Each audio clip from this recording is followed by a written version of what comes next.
back, and this is part 3 of how I'm finishing up my flying geese block with the sashings. It just goes right into, we've already constructed, if you check part 1, we've already constructed the blocks. We've already started to construct the rows. Now I'll tell you from this point on what I do with the rows and how I do the sashing. So this is part 3 of our flying geese block. I hope you've enjoyed it. Thanks a lot, and follow along.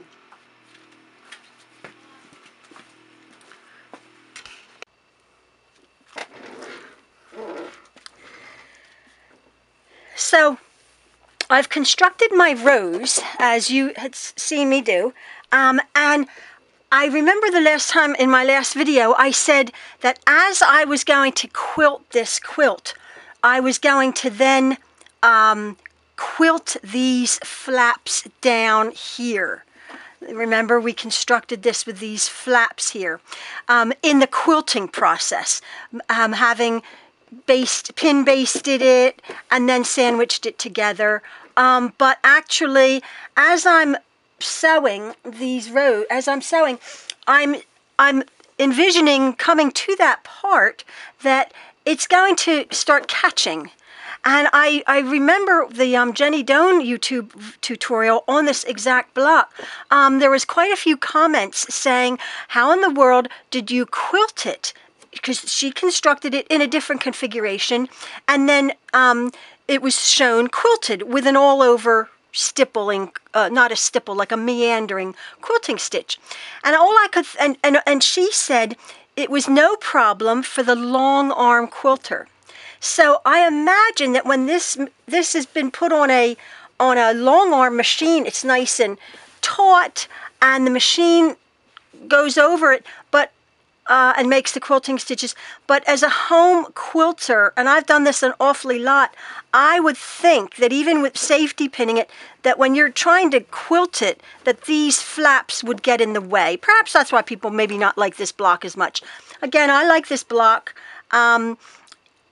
It makes up quickly and nicely, and when you press it and iron it, it's beautiful. I did get a few comments that why with this ridge here, which doesn't bother me, why can't you trim it away? But I tried that, and it was just too fiddly and too much. I'm not bothered about that. And again, I'm not bothered that this is going to be 3 layers of fabric.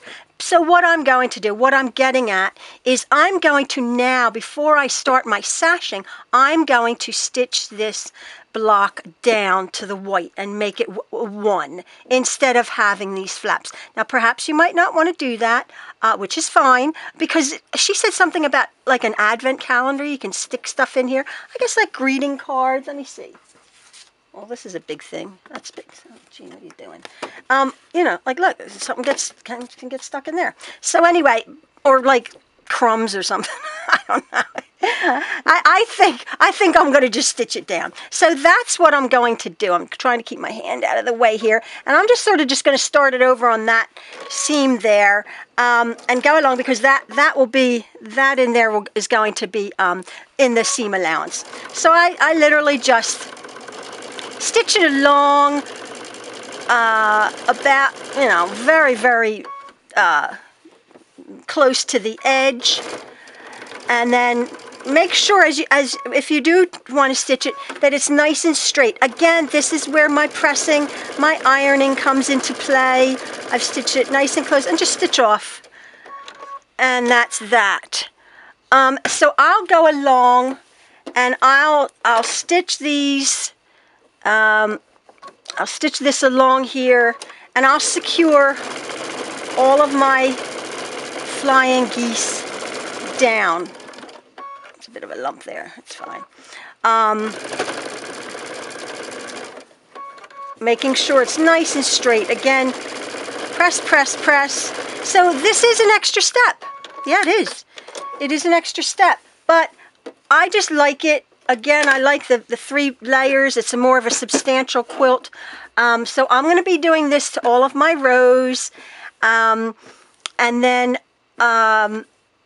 yeah, then I'll be attaching the sashing, and I'll be showing you how I do that. Okay, thanks. So I have gotten the sashing fabric back from my eBay vendor, and this is it. This is it. This is the Riley Blake Dutch Treat fabric that I purchased, and I just thought it was the dark gray with the coordinating images to go with the my flying geese. And I just thought I wanted, since my quilt is bright white with all of the patterns, I wanted something to sort of ground it. So I purchased this in Yardage. They have quite a few things. So what I've done is I actually bought 4 yards of this, which is a little bit too much. But again, I like to use what I use and then fold it up for future time into my stash. So I bought 4 yards of this fabric, and I've already started doing my sashing. So here is my quilt with just a few rows done with the gray sashing. Now, as you can see, I've shown you how I've actually stitched down my rows, my flying geese, before I attach the rows.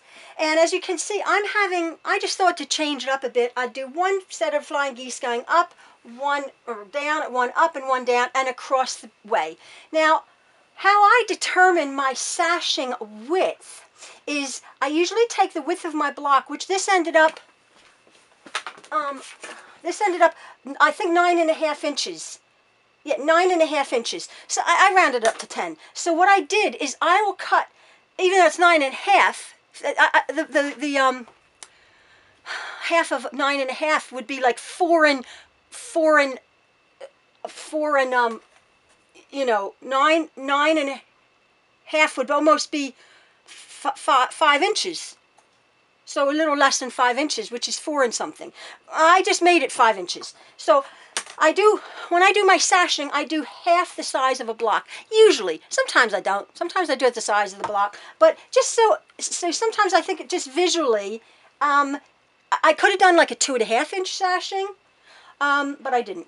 So again, I just want to show you something. This fabric, actually I didn't realize, has a pattern match. Remember we were talking about pattern matching on backs of quilts? Well, this has a pattern. It has a pattern, I should say, which could have been matched.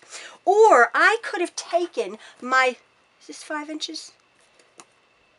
This is 3-inch ruler. Anyway, if I could have taken my 5 inches of a ruler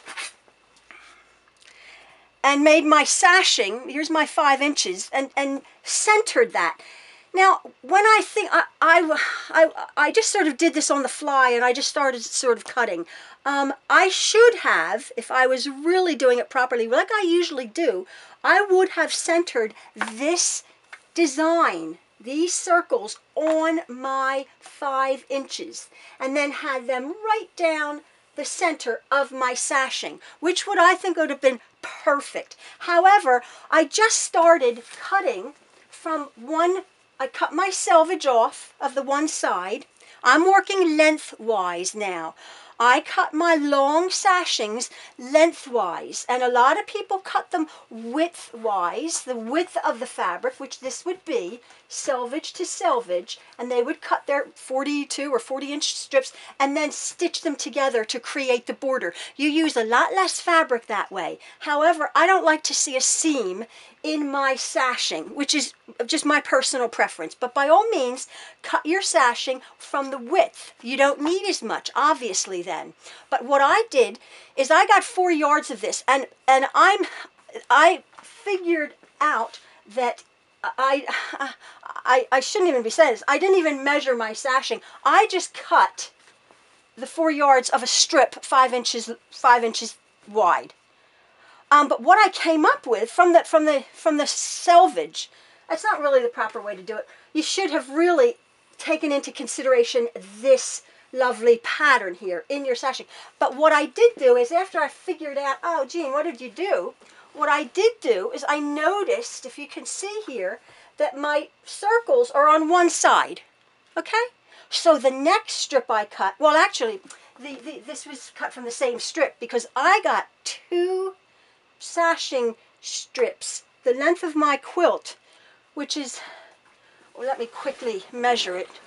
this quilt ended up 36, 46, 56, 57, 58, 59, 60, 61, 62, 63, about 63 inches, about 60, 36, about 63 inches, okay? But what I did is I just cut my strip right off of my, I cut my selvage off, and then I just cut 5 inches. And it actually, so this is from one strip, and I had out of my 4-yard piece, I had this much left. And I got my length here. But what I did do is, if you notice, and I'm going to continue it along, having seen where my pattern is, this sashing, you see the round circles here? Well, I did them over there. So it looks like I've done it, so it's a half circle there, and a full circle there. A half circle there, and a full circle there. And if you can see, I did match yellow to yellow, blue to blue, yellow, yellow, blue to blue. If you can see that, right across. And I will continue doing that across my entire quilt. So it looks as if there's symmetry and there's order to the quilt, even though this isn't centered. It looks like I perhaps did it that way. And actually, from a distance, all you're going to do is, this quilt is going to read, it's going to read dark gray with the bright colors in between, with the flying geese, which I'm fine with. Now, I have already done, I've already made two strips. There's my one, 4 yards long, and then here's my other one. And again, you'll see that this one has white, red, which is fine, because even though that's yellow, yellow, I'm going to just do white, red on the next two. So it looks as if I've sort of patterned it that way. It'll take a blind man to see what I'm doing, but like, you'll notice it when I finish it. So do you understand that? I'm going to pattern match that image there. Again, you don't have to, but to my mind, it looks good going all the way across like that. So I'll have two the same, and the outside borders probably the same, whatever it will be. So again, I just cut my sashing from the length. Now also, you want to realize, I think whoever it is, actually I ripped it. You don't, yeah. I rip. I don't rip a lot of things, but I do rip yardage sometimes, because I feel I get a better cut, as it were, than cutting the whole length. So I just rip that. Now, when you rip fabric, what I did is I put a little notch, 5 inches along, put a little notch there, about 1 inch, and then I just ripped. I'll show you. So say that's 5 inches. I'll just waste it. I just rip, and then I rip along. Well, when you rip, you actually bruise, to my mind, a little bit of the fabric edge. But that's why it doesn't show in the sashing, because, and then it ends up like you're 4.5 inches wide. I allowed myself enough, so visually, this is taken into consideration. If you're doing it to the exact measurement, you won't want to rip probably. You want to do a nice straight mark. But for speedy's sake, which I like to do things quick, I just ripped it. I get a really nice, I couldn't cut that as nice as that is. It's right, the design is right, perfect from the manufacturer. So I like ripping my fabric in when I'm using the length of my fabrics. So I've sort of done this quilt in stops and starts with my sashing. So I will just attach my next bit of sashing. Or maybe what I'm going to do is I'll probably put the red and the white on one side here and one side there to make it look like a design feature. And it wasn't. It was a mistake. It's no big deal.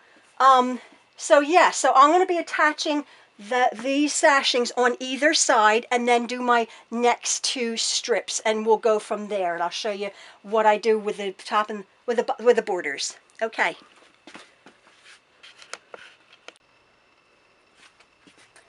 Now, you know me. I'm iron mad, right? I'm Iron Woman.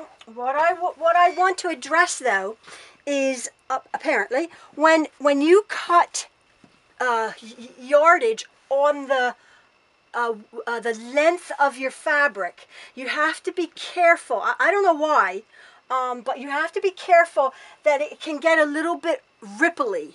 It may be such a long piece, and the way the fabric is done. Is manufactured. So how and that happens to me. So I've attached this. Remember the red white. I've attached this across, and look, I've put it on one side, and I'll show you. See how I've actually come along, and it's actually matched up with the blue, yellow, white, red right across the top of my quilt. So I've actually matched it. To make it on to match that pattern, as it were, and then we have half of the circles. So what I do, but getting back to this, perhaps could be a little bit ripply. It's not on a bias. This isn't the bias edge, but it can be almost treated that way. And the bias is when it's stretchier than normal. So what I do is I either use starch, but in this case I like to use a bottle of water, just a bottle of water, and wet that until it's pretty soaked. Let it just stitch in a little bit. Sink in a little bit. And then I'm going to iron it along. And actually what this does also is you just guide that along, and because this is going to be pressed to the dark side, you just want to allow your fabric to go where it's going to go. And in this instance, you always, quilters press to the dark side. In this instance, it goes right to the dark side of this the way this has been sewn. And if you notice that, I've just pressed that. It shrinks it a little bit because water will shrink fabric a little bit. And then you can come along, or you can use starch. You can just use a bit of starch if you want on this thing. I use a premium starch, or I use stain resistant starch, or I can use like a sizing. I've run out of, that has a little bit, like that, just to give it. But I just often just use the water, and then I just iron that along, and you'll find that those ripply bits won't give you any trouble whatsoever. Yeah, so that's that. I've cut off a few of my bits here. It's all right.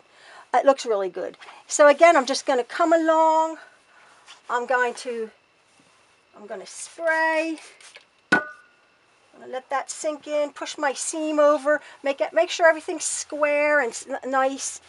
I can't, as you know, beating a dead horse, I can't emphasize enough. Get yourself a good iron, and actually, again, the professionals say press, which is up, press. I'm like, oh, geez. I iron. And because cotton does stretch. I get that. Cotton stretches, and you want your blocks and you want your sashings, everything to stay in shape. I understand that. But I just, my stuff's staying in shape, right? And I'm just ironing it along. So I just iron this along, and this is why I'm ironing it along so nicely, because I want it to stay in shape. So I've wet that. You can either starch it, and I've never had trouble with rippling borders, because I've taken the time. I don't take the time for a lot of stuff, but I take the time to press these with an inch of their life. You can see I've pressed. I now have the 3 going. I come back and I'll press, iron, whatever you want to call it. And as my quilt is growing right across, you can see my designs going right across. And yeah, so I'll just keep pressing it like that. And yeah, that's just a little handy hint for when you're using the length of fabrics.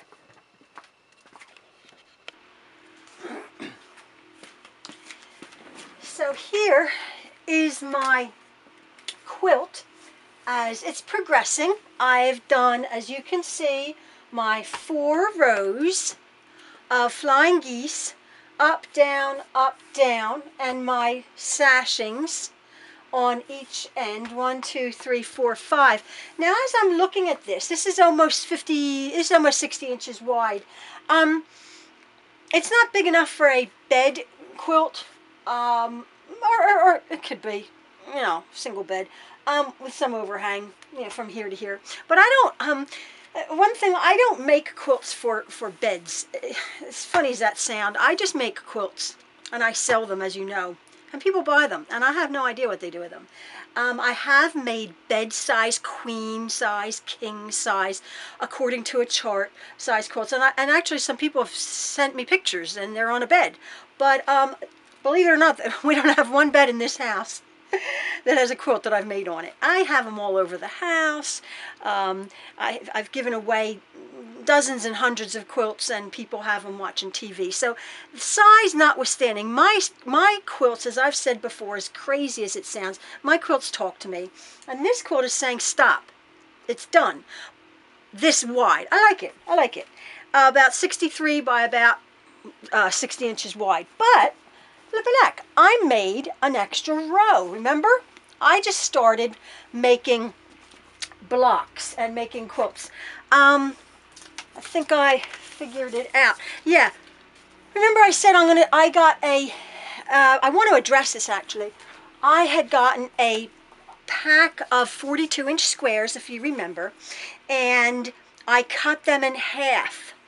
And that would have given me 84 blocks.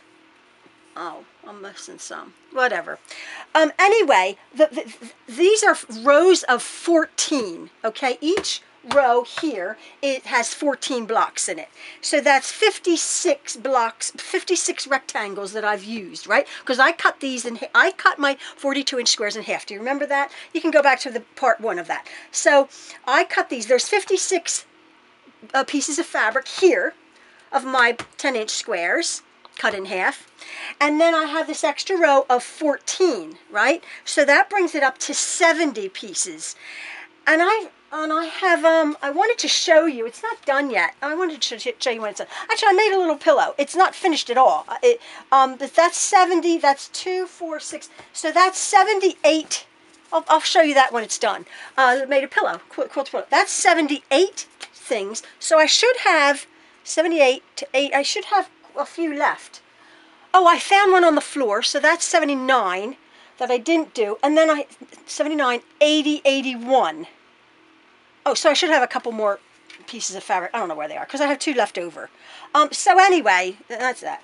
So anyway, I made these out of a 1 10-inch square layer cake and fabric. Okay, so now I have this left over, and I'm thinking my quilt wants to stop here, but I don't want to just stick a border on the top, and I've made this. So I'm thinking, well, what I'm going to do is I'm going to, excuse me for being in the way.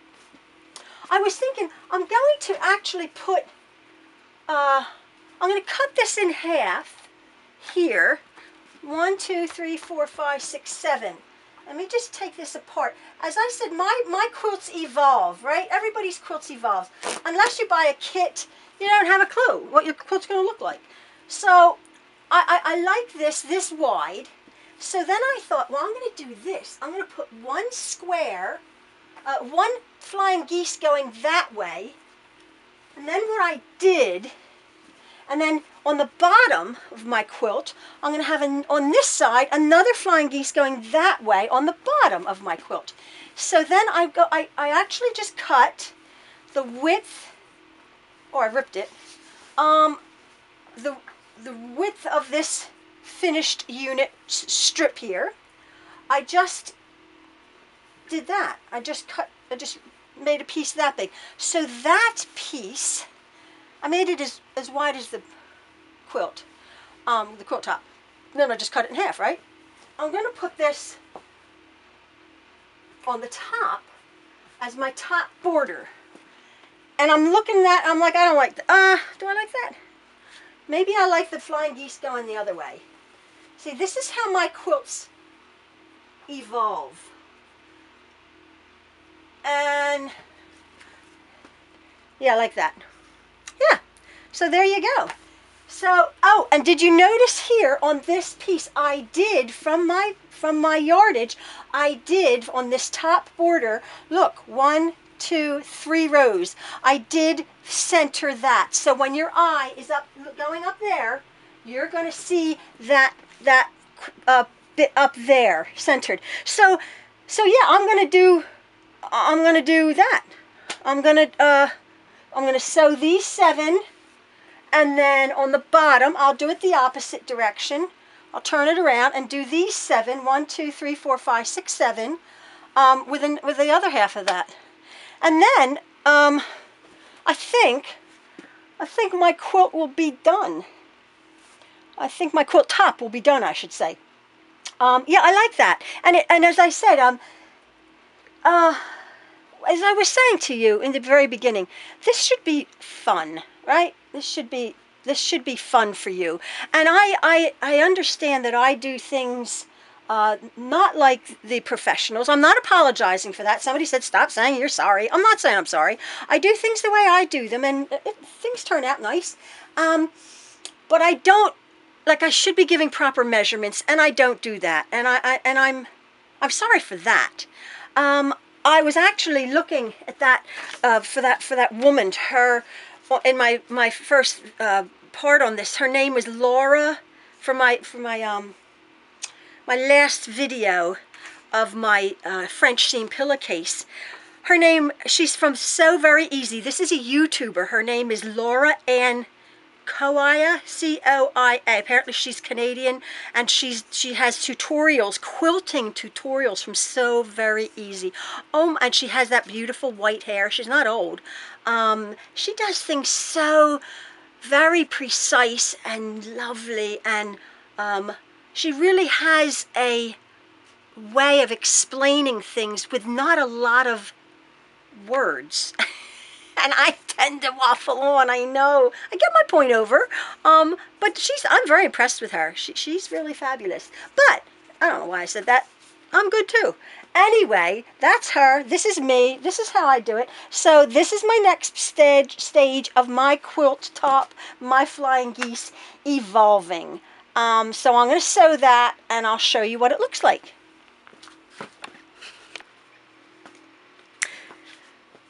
So, I've just finished sewing my top border, as I was saying I was going to do it, as I was designing it. And I honestly, honest to goodness, I'm so thrilled. You know me in math, but there's something to be said about math. Remember, I was saying I have my sashings to the size of my block? Well, you know, this was almost, I said, but see, it wasn't precise. It was almost 10 inches, and I did this at 5. But it wasn't correct. But anyway, but look at this. I go to sew this on. This is a fluke of a fluke of a fluke. Or not. Or maybe not. No, maybe it's not. Maybe it's the way it's supposed to be done. I did my 7 blocks across, and look how these 7 have matched up. Like it's half. It's half. Look, this point here, that block there, to that one, to this center, and to that sashing there. Like, that's so cool. That's amazing. So math in quilting works. Obviously, math in quilting works, Jean. It's just that you don't do it a lot. But when I did it, it just sort of winging it, but knowing that there's some things that you have to do right, I got it right. And just by a fluke, this worked out. This worked out real well. Well, that didn't. Well, never mind. But yeah, so there you go. So my top border, I was so excited, I just had to share that with you. So I'm just gonna do my bottom border. So I've just sewn my reverse border, my bottom or my top border on the top. I haven't even pressed it yet. But what I wanted to show you is, again, if you remember, I just cut a strip that long, you know, 2 of them, or 1, and I cut in half for this extra bit of the top border. If you read any quilting books or go on tutorials, the proper way to do it is you measure through the middle of your quilt to get the border width. You measure your side border, say you measure the edges, and then you take like those 3 measurements and you average it. I don't know. I've never had had any trouble with my quilts not being completely square. I've made my blocks a proper size, maybe a little bit off, but then I just trim it and it's fine. It's really fine. I'm not bragging about that, and math is good. So by all means, like you know, if you would have done it properly, you would have measured this point, but I don't. I had a little bit more and then I cut it off. So here I am. This is this bit that I cut. Now what I do want to do is on my green cutting mat, the lines are here. I just want to sort of square this up, just this corner up. So I line that up, and I line the top edge up with that line, and I want to cut that excess off. So it's a little bit, so I'm going to slice off slightly, just a hair of that sashing to, let me see, to meet up with the, to match up with the line on the cutting mat. So yeah, it's just a hair off like that, and then I just cut it, and then there you go. My quilt is in line, or is squared up. And it's sort of done. Yeah, I like it a lot. Now I have to quilt it, but I will show you. I will show you the quilt top of what I've made with my flying geese units. Okay, thanks.